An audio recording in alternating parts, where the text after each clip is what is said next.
Hey, everybody, welcome in. It is a Thursday. I'm recording on Thursday. You may get this on Friday. Late week edition of the Utopia Football Podcast. Preview of the Jaguars game coming up on Sunday at NRG Stadium. Great to be with you. I'm Sean Pendergast, one half of Payne and Pendergast on Sports Radio 610. As we get ready for week 4 of the NFL season. Texans at 2-1, Jags at 0-3. Trying to get their first win. Jags, one of 3 winless teams in the NFL, and they're all in the AFC, and 2 of them are in the AFC South. So purely empirically, the Texans' future schedule is lining up nicely. Although I think the Jags probably a little better than their 0-3 record would indicate. So we'll get into all that. We'll get into the latest news with the Houston Texans as well, some injury news that we'll get into. And then we'll be on our merry way for the weekend. So just want to get you guys up to speed with my thoughts on this game, final prediction for the game as well. And it seems like the Texans are pretty dialed in. The only real big news right now is that it looks like Tank Dell is probably going to miss this game with a rib injury. He left the game on, actually, before we get into all that, just a reminder to subscribe, rate, and review the podcast. That's at the bottom of the screen on YouTube here. But hit the subscribe button. If you're thinking about it right now, you'll get reminded again. Don't you worry. You'll get reminded again. So, probably the biggest news I would say is Tank Dell probably going to miss this game with a rib injury. Now, Tank's off to a slow start statistically. And my guess is this is going to make things a little more difficult to move the football. I don't know if this changes how teams attack the Texans, and none of us know how long Tank is going to be out for, if indeed he's out. I'm going based off of Aaron Wilson's report that Tank is likely to miss the game on Sunday. Tank left the game on this past Sunday against the Vikings with what looked to be like a hand injury or a wrist injury or something. And then he popped up on the injury report this week, and I think it says chest and rib. D'Amico's catching a lot of heat for having Tank in towards the end of the game. I can see both sides of it. You know, D'Amico's got to field a team in some respects, and have guys out there. Plus, the team can probably use the reps. It's not as though they've been super crisp offensively. So getting some actual live reps against an NFL team is probably something that's productive. On the flip side, Tank is one of the tiniest individuals in the NFL, and every hit that he takes exposes you to the risk of something like this happening. Early on here in his career track, Tank was a 3rd-round pick, and the guy I'm about to name was a 1st-round pick. The Tank has reminded me a little bit of Will Fuller, where they've got these otherworldly superpowers. Will had 4.2 speed. Tank's not quite as fast, but he's got crazy twitch and lateral movement and shake and shimmy and all that stuff. So they both have superhero powers that scare the shit out of a defense. But they're both very injury prone, and look, I know Tank's injury last year, he got caught in a pile, guy landed on his leg. That might've broken Nico's leg. Who knows? But the fact of the matter is early on, we're 20 games into Tank's career. He hasn't played 20, but the team has played 20 since he's been on the team. And he's missed the game with a concussion. He's missed the rest of the season last year with a broken leg. Now he's got some rib injury that I'm assuming is from a hit. So I can see people being concerned about Tank being in towards the end of the game. The bottom line is, I think this is as big a reason why the team went and got Stephon Diggs as being able to throw 3 elite wide receivers out there. Here are the facts. Nico Collins has missed multiple games every year he's been in the NFL. Last year was better than the first 2, but he still missed basically most of, all or most of 3 games last year, if I'm not mistaken. There was the Jets game, he went out very early, so that counts as a game played, but he was gone early in the game. And then he missed 2 other games during the season as well. And then I just outlined Tank. I think Diggs has been a rock. Diggs doesn't miss games. So I think one of the big reasons you get Diggs is that unless you just get catastrophic injuries, you're at least guaranteed of having 2 guys out there. Like, they're going to be fine going into this game with Nico Collins and Stephon Diggs. These are 2 of the top, 15 receivers in the league? I'm not talking statistically, although they may be statistically. Diggs had a big game on Sunday. But but he'd been pretty paltry the first two. But just two really, really good A-list wide receivers. They'll be fine. It's just, it sucks, man. It's fun having all three of them out there, and we haven't seen that yet. We've seen all three of them out there, but we haven't seen the offense that I won't say we were promised, maybe the offense that we all promised ourselves when they traded for Stephon Diggs. So that's disappointing. And then the other injury news, it looks like Dameon Pierce is back and Joe Mixon is still out. I kind of wish that was flipped around. I would be really cool going into this game with the backfield of Joe Mixon and Cam Akers. Instead, we're going in possibly with the backfield of Dameon Pierce and Cam Akers, and I'm a little shakier on that one, understandably so. So that's the injury news on the for the Texans, and I guess for the Jags, at least as I'm recording this, Evan Ingram and Foye Oluokun are still out, the tight end and the inside linebacker. Those two missing the game on Sunday would be a really, really nice development. Not that I wish injury on anybody, but as long as they're already injured, all I'm saying is take the appropriate amount of time to convalesce and nurse the injury, guys. Okay? Be responsible is all I'm saying. Just be responsible. So there's that. So before we get to the game and give you my 6-pack preview on the game, a reminder that the mailbag goes every Tuesday. I think it dropped Wednesday this week. Sorry about that. It recorded on Tuesday, dropped on Wednesday morning. For those of you sitting there at your computers waiting for it to come out like this, I really appreciate you. But I record on Tuesdays. So I say all that to say, get me your mailbag questions before Tuesday, houmailbag@gmail.com. So let's get into the 6-pack for this game, for the Jags and the Texans. And before we get into each of those things, and the 6-pack is just, it's really 5 things that I'm watching for. And then the 6th beer, if you will, is the prediction on the game. I guess just for history's sake, just sort of laying the groundwork for this.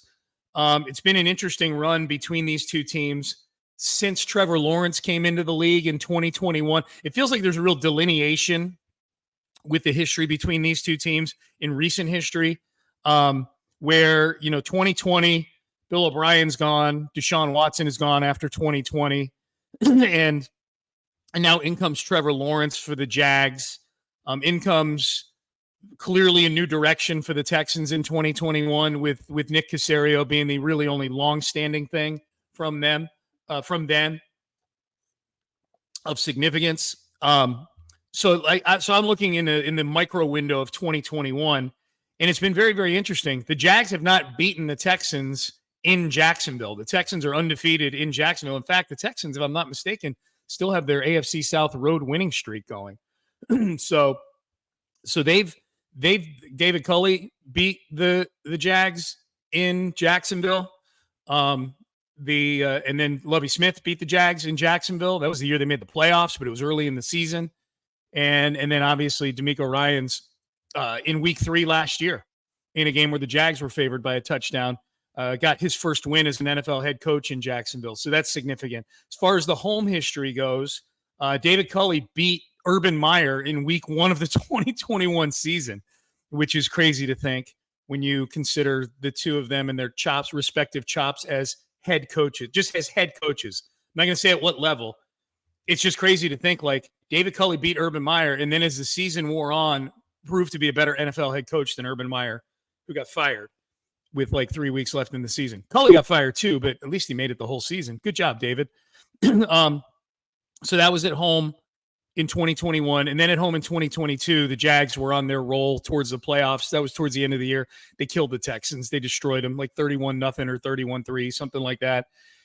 And then last year at home, which is the one that really matters within the context of previewing this game, week 12, Jacksonville at Houston, 24-21 Jags, the final score. That was the game where Matt Amendola hit the crossbar with a 58-yard field goal try that would have tied the game.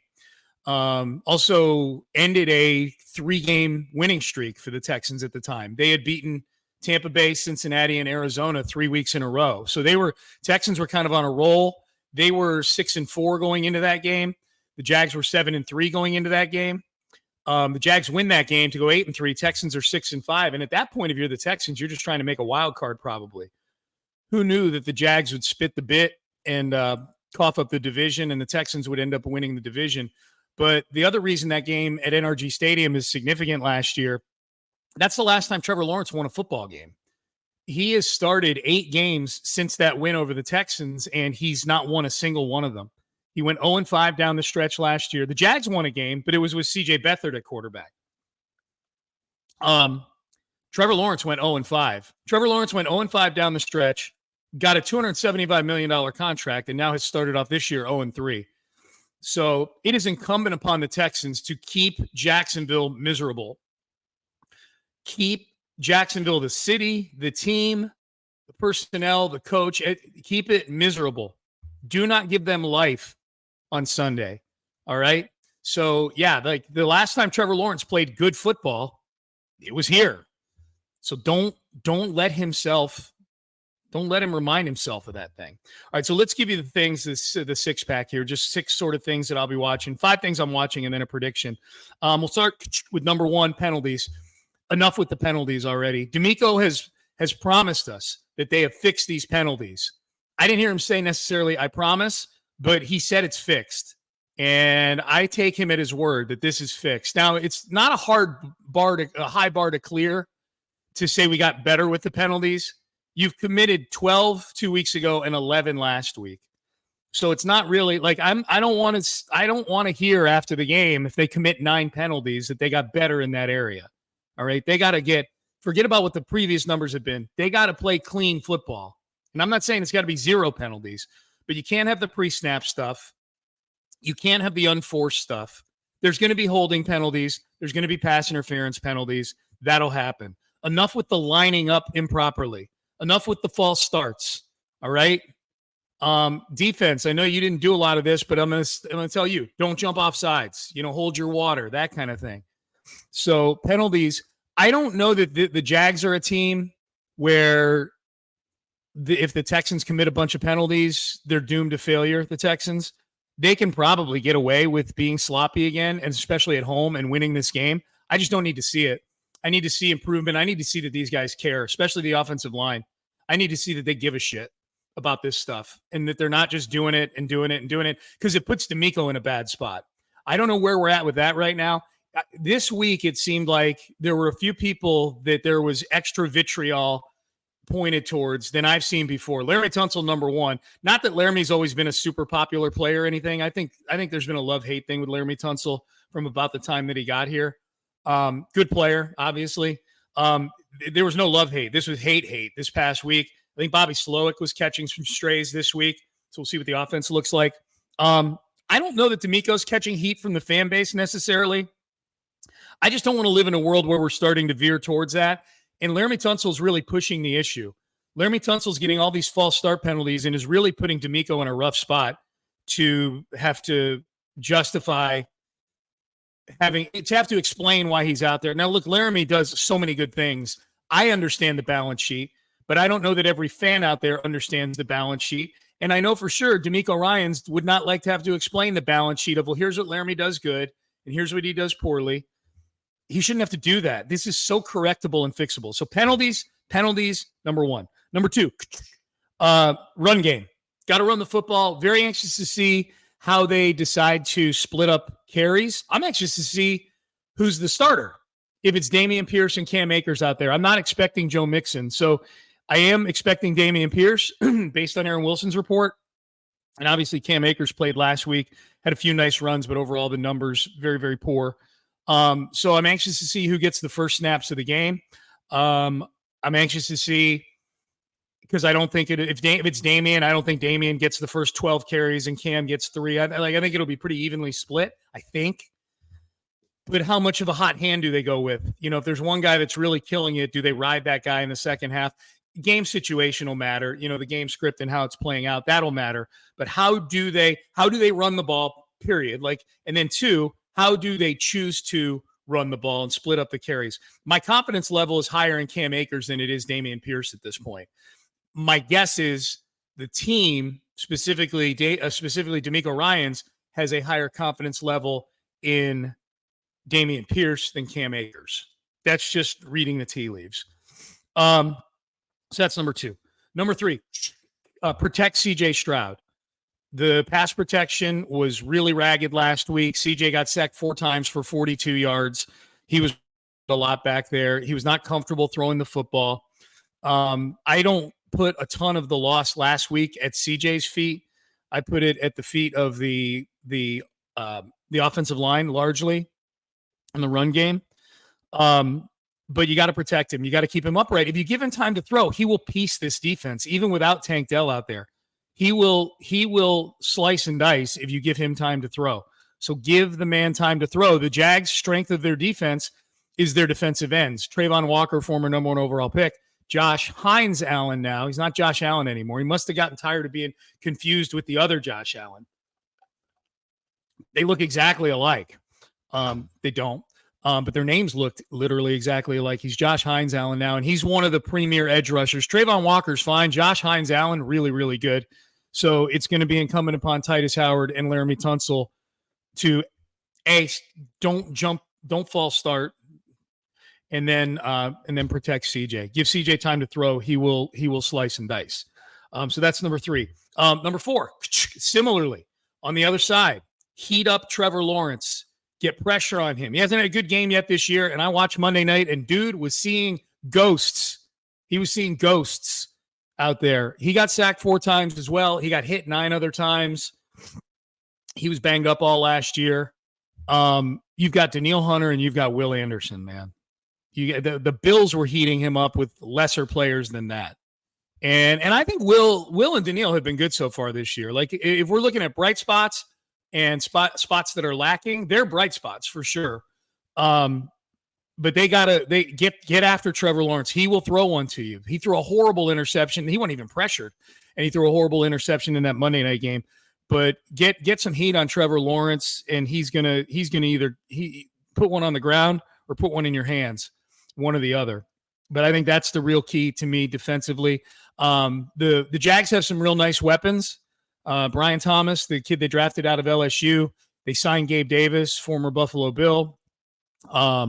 Christian Kirk has been a nice player for them. Evan Ingram's on the injury list right now, but Travis Etienne out of the backfield is a nice weapon too. So they've got some really viable weapons. I think the Texans have the players on the other side to help contain that. Trevor Lawrence heating him up is the key.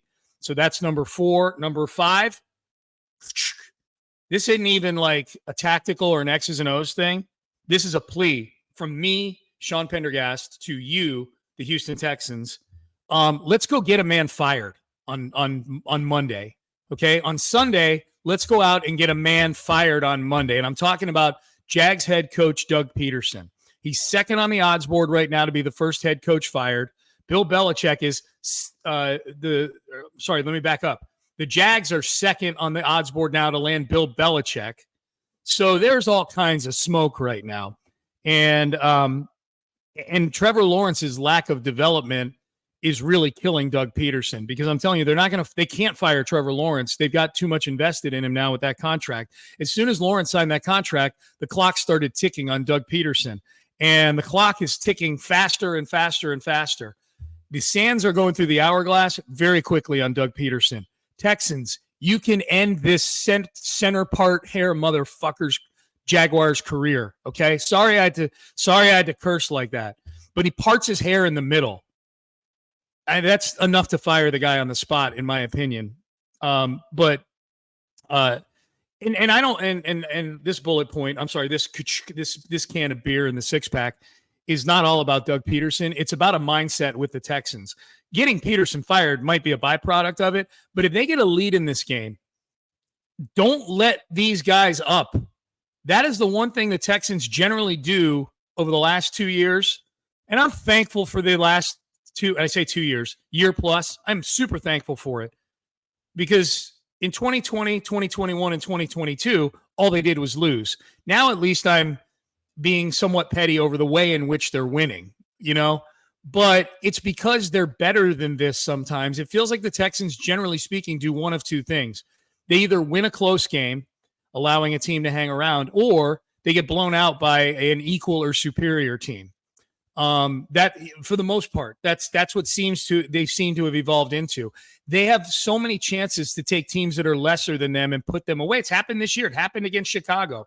Cam Akers fumbles the ball. They could go up 26-10. And now next thing you know, you're having to survive at the end of that game. That's unacceptable. And I know they won. And for me to say it's unacceptable after a win, well, okay. But guess what happens the following week? You go out there with the same goddamn mindset and you lose 34-7 to the Vikings. Nothing gets fixed. So if you get up on these assholes, stay on top of them. Stay on top of them, put the foot on the throat, and win this thing by 3 touchdowns so we can all celebrate in the club level during the last part of the fourth. I can't, but I'm speaking for the fans right now so that they can stay to the end of the game and go out and tailgate and celebrate a win and feel good about it, not feel like, God, we just survived. I mean, you're better than so much of this. So that's my plea is do that. If you got a chance to win by 20 or 24, then God damn it, win by 20 or 24. Don't commit stupid penalties or go 3 and out or lose focus. It's somewhat exasperating, and it's a pattern, and it's not good. And it's not, and I tell you, you won't win a Super Bowl doing it. You won't win a Super Bowl doing it. So if the byproduct ends up with Doug Peterson's center part stupid looking head fired in the whole thing, great. I just want you, Texans, to, if you get the chance, you get the opportunity to put the foot on the throat, then do it. Don't take your foot off and go, are you okay, buddy? Here, get up. Here's a 5-yard penalty for you. Here you go. So, love the Texans, but man, they make it hard sometimes. All right. And then number 6, the prediction, 27-17 Texans. Will that keep me from getting heated over the, I don't know. I got to see how the pattern of the game is. I don't know. You know, if it's 2017 and they tack on if it's a close game the whole way back and forth and the Texans throw a touchdown on at the end, then I'll probably be okay with it. You know, it's like I accept the fact that the Jags might show up and play a good game. I'm not saying they should win by 24, the Texans. All I'm saying is if you get up by 10 or 14, then if you get up by 10 or 14 and I'm still sweating in the fourth quarter, I'm going to be so fucking pissed. 27-17 final score. I didn't know I was going to get this angry, man. I'm taking some antibiotics. I got this infection on my elbow. It looks not as bad as it feels. It's really painful. So my whole arm is like numb. So I'm taking these antibiotics. Maybe they're making me irritable. Do I seem irritable? I don't think I seem irritable on the show. If I got irritable on the show, you know what would happen? Seth would double my irritability and put me in my place. That's what would happen. So I think I'm okay. I think I'm all right.